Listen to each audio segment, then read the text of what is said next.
are about to meet one of the most improbable stories and young men to ever have graced this desk, representing BYU track and field. Sebastian Hernandez joins us, previous to him running in the NCAA championships. Okay, we just mentioned it briefly before we went to break. You go from not making the team to, okay, then you run a fast enough time, you're a walk-on, and now you're competing for an NCAA championship. You make it through regionals. It's incredible. You break a record in doing so. Sebastian, what have the last 3 months of your life been like? Well, there was obviously some classes and had to get through those and survive.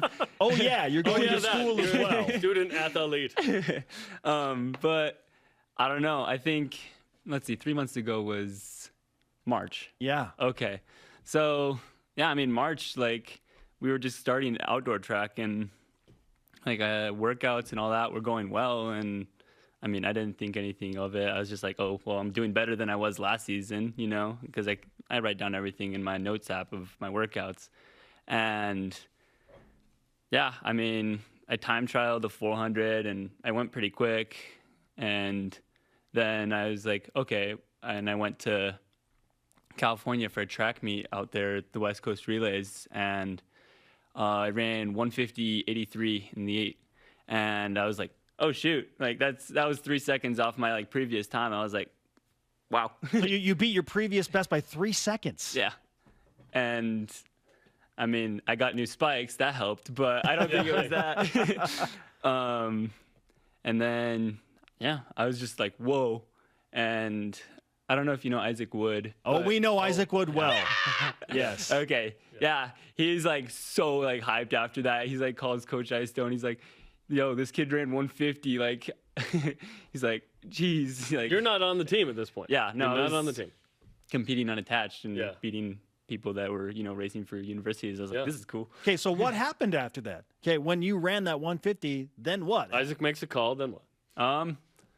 Went to work on Tuesday, and I was sitting there, and I got a call from like BYU, and I was like, "Who's calling me from BYU?" And it was Coach Icestone, and I was like, "Cool." And he's like, "We're gonna give you a tryout," and I was like, "Yeah."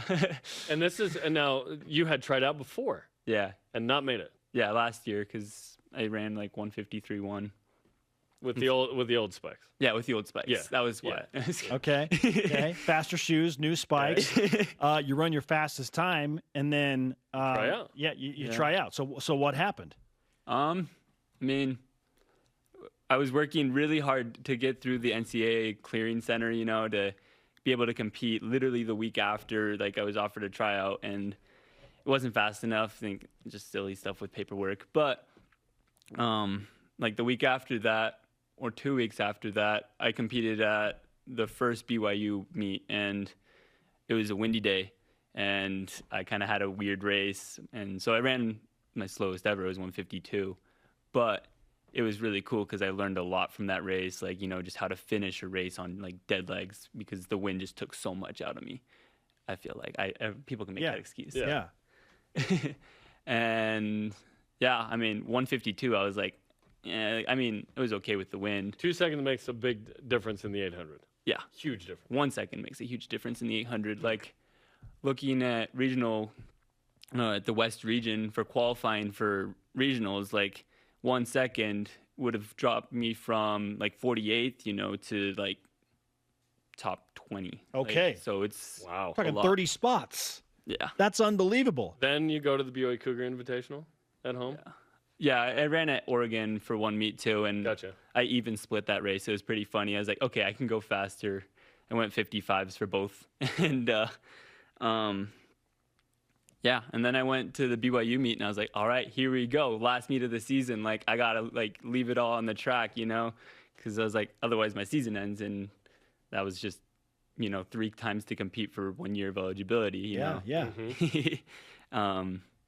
And yeah, I went. And you run a 147. Yeah. This is the Robinson Invitational 800 record. Is that correct? That's what we learned? Yes. It's the facility complex record. The complex record. You run a 147, okay, at the Cougar Invite, and then you do it again at the NCAA West Preliminary. And you go to Nationals. To punch your ticket to Nationals. Yeah.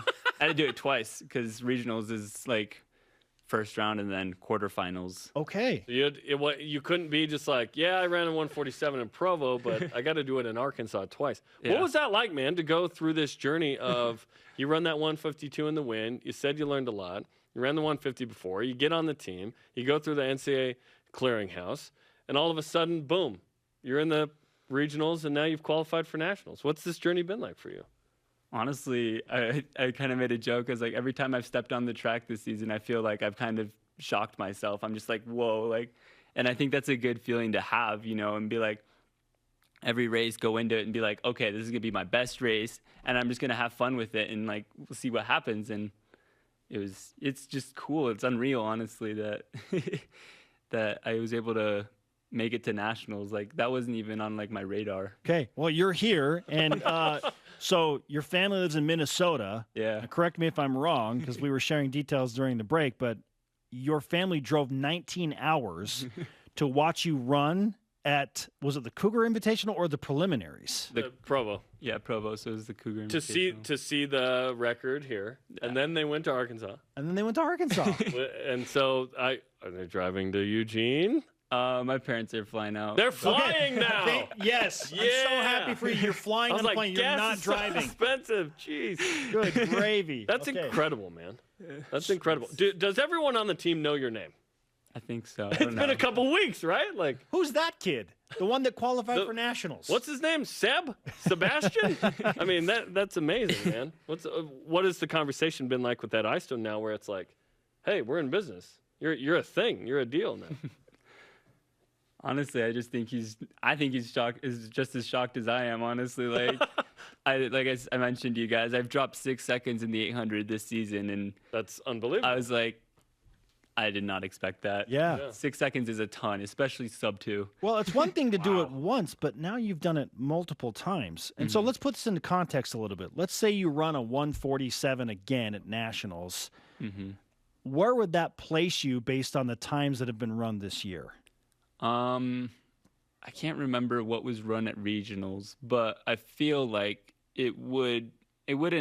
I don't think it would move me on to the final probably, but I think it would be a very solid time to put me like maybe second team All-American. Wow.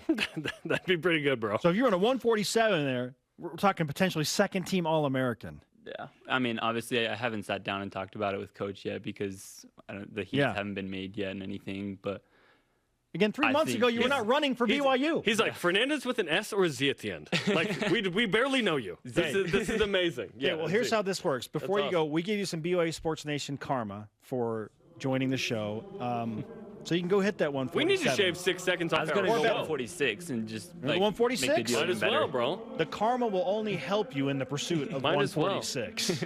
Have fun at Tracktown USA next week at Nationals, man. All right. What an incredible story. Thanks for coming in. Yeah, thanks for having me. We'll have you sign the flag during the break if that's all right. All right. Okay, Sounds awesome. good. Congratulations on everything. We'll be watching.